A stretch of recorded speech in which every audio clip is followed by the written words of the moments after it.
Hello, my darlings, and welcome to episode 6 of the Uncomplicated Perimenopause Podcast. I'm Kate Grosvenor, perimenopause expert and life coach. And I'm Gabriella Grosvenor, Kate's daughter. I can't say I don't know anything about perimenopause anymore because I'm actually learning. Well, that's good. And I hope you're all learning too, but let's give it a whirl. So as always, I have no idea what the question is today, so hit me with it. What are we talking about today, Gabriella? So it's from our favourite person ever, Paula. Oh, hello, Paula. Paula's one of my beautiful clients in one of my memberships, and we love Paula, don't we? I think Paula's brilliant. We think she's amazing. Hi, Paula. So Paula's saying that she has growing hair in places that women don't usually want or speak about. Chin and top lip. Okay. She's been suffering through puberty with it. I've always had hair. Yeah. Have you ever had hair? Not really. Are No. you? Not really. See, I'm half Arab. And half ginger. I'm not See, Arabs are very hairy. Very hairy. I'm not. I didn't take that gene. Oh, bless you. Paula's question is if taking testosterone will make the hair growth more excessive. Okay, right, let's unpack this. So first and foremost, if you are hairy generally, some women are just naturally more hairy. I've always been a hairy one. So, no, it's a true story though. Yeah, true. So the boys in middle school, so I won't name them and shame them, but you know who you are. I think we should. I think all the women will get behind it and go, yes. F you, Dave. Do you know what? No, it's Andrew and Steve and Chris. I actually remember who they were. And I remember the boys that didn't. So I feel like I should shout out the boys that didn't. That didn't make fun of you. Make fun of me. No, let's call the ones out that did. No, I'm more positive than that. So I'm still friends with a couple of boys that didn't make fun of me. So Andrew and David Gottery, who I'm still friends with on Facebook. Are they brothers? Yeah, their brothers are twins. And I'm still friends with them on Facebook now, and they were the nicest boys in middle school, and they're still the nicest boys now. So I think I'll tag them in this post because I'll mention them. I really will. I'll mention them on Facebook, and I'll tag them in this because I'm still friends with them. Do you think they'll remember? Well, I'm still friends with them, so they were just the nicest boys. Awesome. But anyway, I got teased in middle school for being hairy. I grew hair under my armpits when I was probably about 9 or 10. Oh, it was really young. And the boys used to sing Gillette adverts to me at school. That's so mean. Honestly, it was awful. Oh. So I used to put my hand up in class and put my other hand under my underarm because the boys would tease me about it. So I get the whole hair in unwanted places because I've had it literally for the last 40-something years. Why is there so much shame with women growing hair as well? Do you know what? And it's I think some of it is because being in the UK, the vast majority of women in the UK at that time, if traditionally blonde hair, blue eyes, not really. Very few of my friends looked like me in that I always had olive skin, dark hair, and there were very few people like me, and therefore didn't develop early, didn't have that kind of facial hair, hairy legs, because I always had hairy legs. Yeah, I developed pubic hair really early. If you've got dark hair naturally, like Paula as well, it'll show more, unfortunately. And it does. And I still, I mean, do you know, can I just tell you though, do you know what's worse and properly worse than black hairs on your chin? What? White hairs on your chin. Oh. I plucked about 7 this morning. 7? Out of my chin. I get 1 every 3 months and it winds me up. No. I plucked 7 this morning, white hairs. So you actually feel like a witch at that point. Because you get these white, wiry hairs. And they grow really long because you can't see them, but you can feel them. Yeah. But annoying but once when you feel they're white, them. it's oh, mate. So you take the dark hair over white hair any day? I would, because you can see them. And then, but when they're white, it makes you feel like, what am I going to do? Grow a wart next? Honestly. Anywho. Digress. So, yes, in answer to your question, but I'll give you a much more longer explanation than that. So, before you go through perimenopause, women actually have 3 to 4 times more testosterone than they do estrogen. So where's the stereotype of us having men so full of testosterone? No, and us... women have testosterone. Women have loads of testosterone. but we think of it as a male hormone. Okay? Testosterone in women is responsible for their sexual arousal, their sexual response. It's responsible for in some ways, their muscle mass, their bone strength, their cardiovascular health, so how healthy their heart is. So how... their energy levels, it can be just their well-being in general, their cognitive kind of brain power as well. All of these are linked to testosterone. Okay. Although estrogen, you have estrogen receptor cells all over your body, and so estrogen has a massive role in your body. Progesterone has its own role as well. So when we talk about sex hormones in women, and we talk about the decline of sex hormones in women, we're looking at, and you go to the doctor and you eventually, if you're lucky, and do download my perimenopause checklist because it will help you, and the link is always in the show notes. You go to your doctor and you ask for HRT. You're going to be given estrogen and progesterone because those are the two main ones that we look at. You are not going to be given testosterone. Yeah, you said that you could, in one of the other episodes, that you can ask for it, but they won't give it to you unless it's like private and stuff. Yeah, so you can ask for it and the answer is going to be no. I know. So how are you going to get testosterone and why would you want it? So testosterone, as I said, is basically it's to do with your libido, your sexual response, your sexual health. This is going to be a hard thing that I'm going to say right next. Right next? That's brilliant English. Not. It's not just your sexual desire, it's also your sexual response. Sexual response. How much you enjoy it. Oh. I know. That changes? Sorry. No,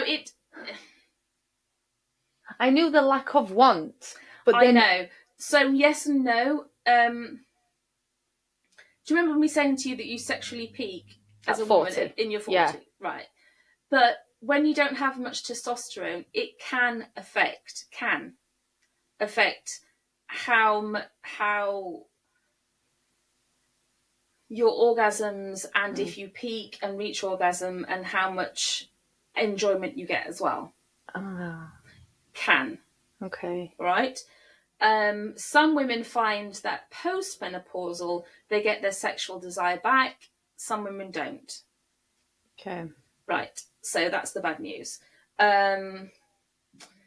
If you go to your GP and you ask for testosterone, they're going to probably say no. That's the bad news. They may give it to you if you've had your ovaries removed, because if you have your ovaries removed, you will have zero testosterone or very, very little testosterone in one go, because your testosterone is produced in two places. It's produced in your ovaries and your adrenal glands. So if you have your ovaries removed suddenly, you're going to be thrown into very, very short supply of testosterone. So they may give it to you if you have your ovaries removed. That's the good news. May. That's the good news. Would you like the bad news? You've given us the bad news. Well, would you like the other bad news? Oh, go on then. The female testosterone is not licensed on the NHS. But you can get it privately? Yes. That seems fair. No. And it's not fair because the male testosterone is too strong for women. So the only hormone, the only testosterone available that's licensed on the NHS is male testosterone, and you need to use such a small amount. It's really hit and miss, because the dosage that you would need as a woman is very, very small. It comes in a gel or a cream, and you're going to be microdosing to get the right amount. So it's kind of a bit tricky. I don't really like what you're saying. I don't know how to feel. So I'm really sorry for all these women. I know, it's not the easiest thing in the world.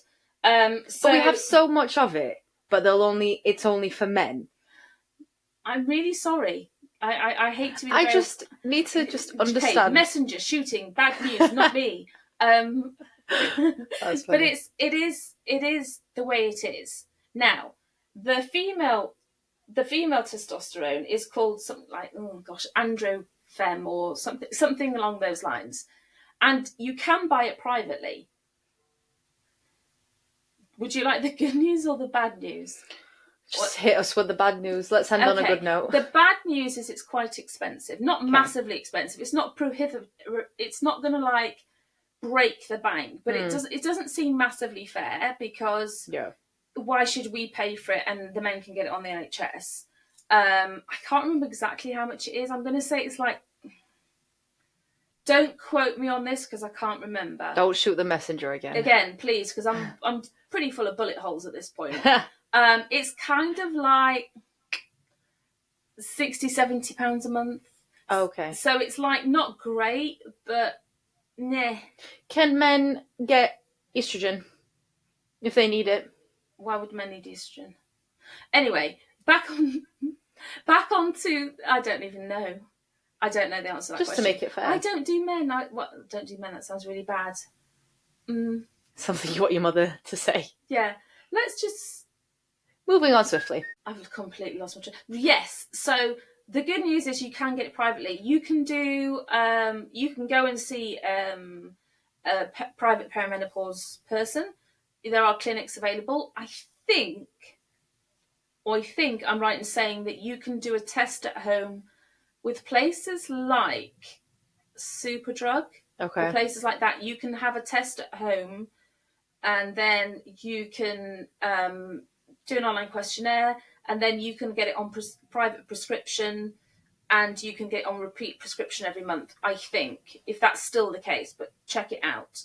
I'll have a look at that after the show, and if I can find a link, I'll put it in. If not, you can go to a private private menopause clinic. Now, there's only one problem. Hit us. You see, here's the thing, right? I'm just trying to tell you how it is. I'm sorry, I'm just not impressed for all these women. Okay, so the only thing is that it contains almond oil. So if you're allergic to nuts, don't please buy the. I can't remember. Is it called androfem? I think it's androfem. But if you're allergic to nuts, please don't use that, because it does contain almond oil. So that's female testosterone. You can get it privately. You can use the male testosterone if your doctor will prescribe it to you. They don't prescribe it in many cases because it is male testosterone. But if you have had your ovaries removed, you can put a case forward and you might get prescribed it, okay? If you get prescribed male testosterone, you tend to find it will help you with your sexual desire, will help you with your energy, it will help you with your cognition, like how well your brain works. It takes anywhere from 3 months to 6 months to see an improvement. Right. So it's not going to be like instantaneous, like, pow, I'm back to exactly how I was. But you will see that change. You will see that improvement typically. And again, I always have to caveat it with typical on average, because every woman's body is different. Everybody has a different experience. Typically within, I hate those, but it's like I have to do like air quotes and stuff like that. But anyway, within 3 to 6 months. There is also one other option, which I don't like the research on. Okay. Personally, I wouldn't do it. Personally, when I've read the research, again, personal opinion, not a medical doctor. And what is that, Kate? There are implants that you can put under the skin for testosterone. Okay. I don't like the research for women. I wouldn't personally do it. Not a fan. Do doctors recommend it? Not met one that does. Okay. So it's not really a great option. It's not really a great option, but you may find an outlier doctor that does recommend it. Not a fan. Okay. Would you recommend Paula to take testosterone? Right. There's 3 main side effects. So we know it is going to cause more hair growth. Okay. Everywhere. Potentially. you'll find more hair growth in the areas that a man would typically have more hair growth. So face. So facial hair. Sometimes it calls male pattern baldness, which is bizarre. Yeah. What? Yeah. The research is a bit on it, but sometimes testosterone... It's a bit what? Anyway, not necessarily, but it can cause more facial hair. We know that. It can also have two other undesirable side effects, which is weight gain, and acne. Acne. Okay. What I would say, if you're thinking about taking testosterone, I would say, like all HRT, like all medicine, quite frankly, do your own research. Okay? Talk to people. See, I mean, we have a perimenopause group on Facebook, right? Everybody's welcome. Every woman, I just caveat that, or everyone that presents as female, or everyone that was assigned female at birth that is going through perimenopause, is welcome to join, because no woman should go through perimenopause on their own. Yeah. It's, as Gabby's always teasing me, it's a little bit of a shit show. Obviously. Listen, I'm here to make it easier. I'm here to make it more tolerable. I'm here to make it just as uncomplicated, literally, in the name, that it does what it says on the tin. But we're here to make it not so mysterious and not so scary, and to give you as many answers as we can, and to make it just with a dose of humour and everything else, but just give you the answers so that you don't have to feel like you're on your own. And that's one of the most important things about what we're trying to do, is give women that feeling that they're not on their own. There is somebody out there that's trying to help them. But in the perimenopause group especially, you can go in there and ask the questions. And we know Paula's in the group, so she will be able to ask the questions. But one of the great things about the group is to go in there and say, this is what I'm doing. Yeah. This is what the doctor said. This is what my husband has said. This is what my nurse has told me. This is what I've been recommended. Who else has done this? Who else has felt like this? Who else has had this recommended to them? What do you think if I start this? Has anybody tried this? People are quite responsive. And people, there's thousands of women in that group. There's always somebody that go, oh, I tried that, didn't like it, or I tried that, absolutely loved it. Recommendations as well. Yeah. Everything. What would people do if this was them? And it's just a lovely community. And so if you are thinking about taking something like testosterone, or you're worried about taking HRT, do reach out. Yeah. Whether it's our group or whether it's someone else, because... Not someone else. Our group. Gabby, very territorial. But territorial. I like my women. My community. We are a good bunch. But it's realising that our generation, the generation above us, our mums, never told us anything. I don't think they were taught anything. No. Oh God, no.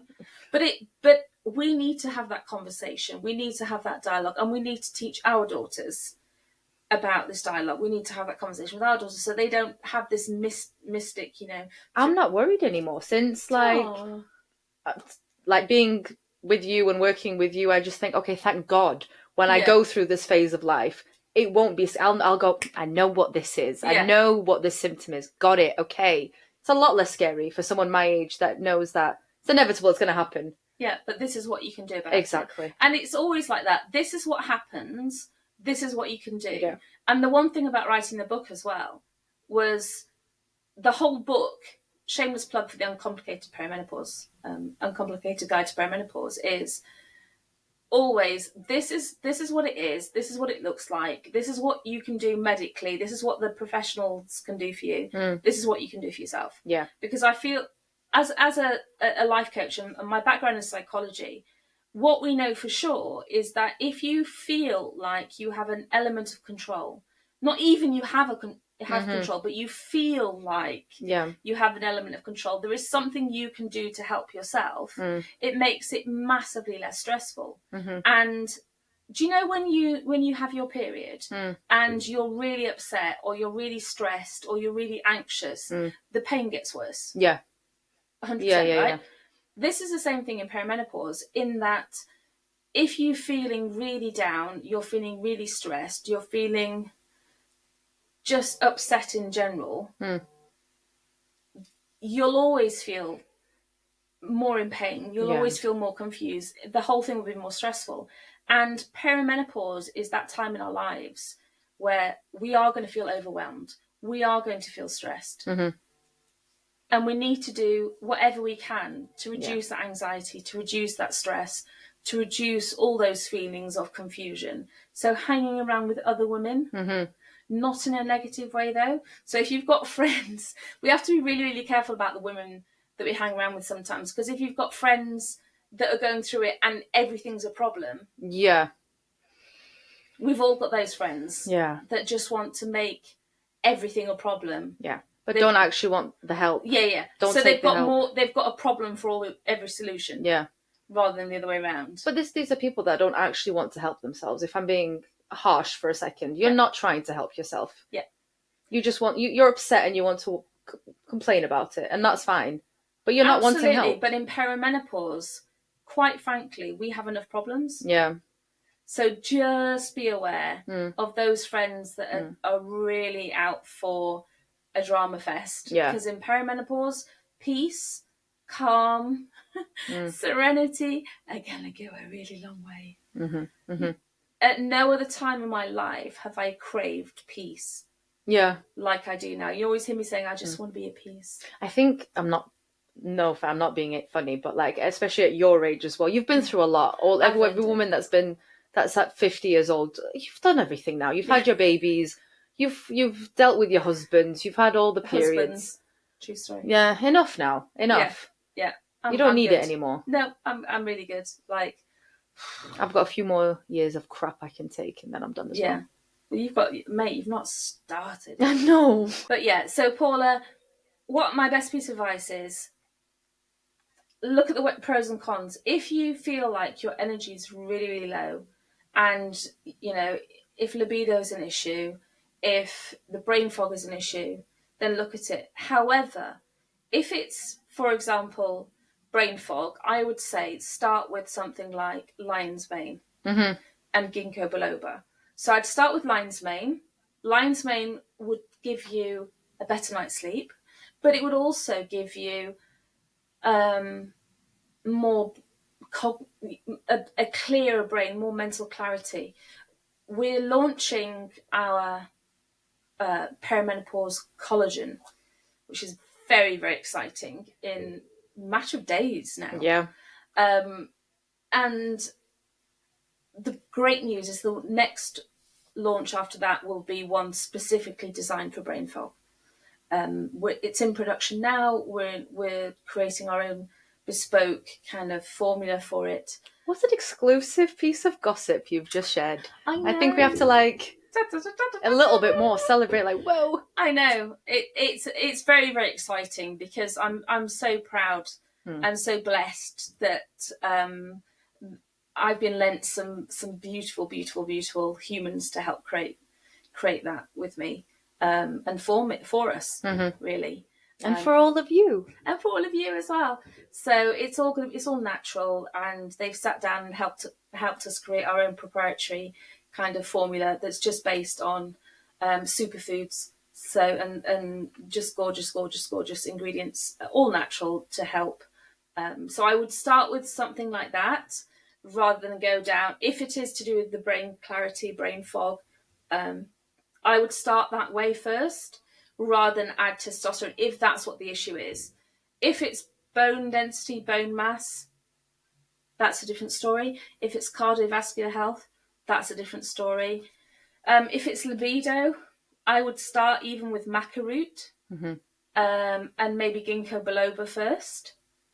Ginkgo biloba is also good for energy. Ginkgo biloba is also good for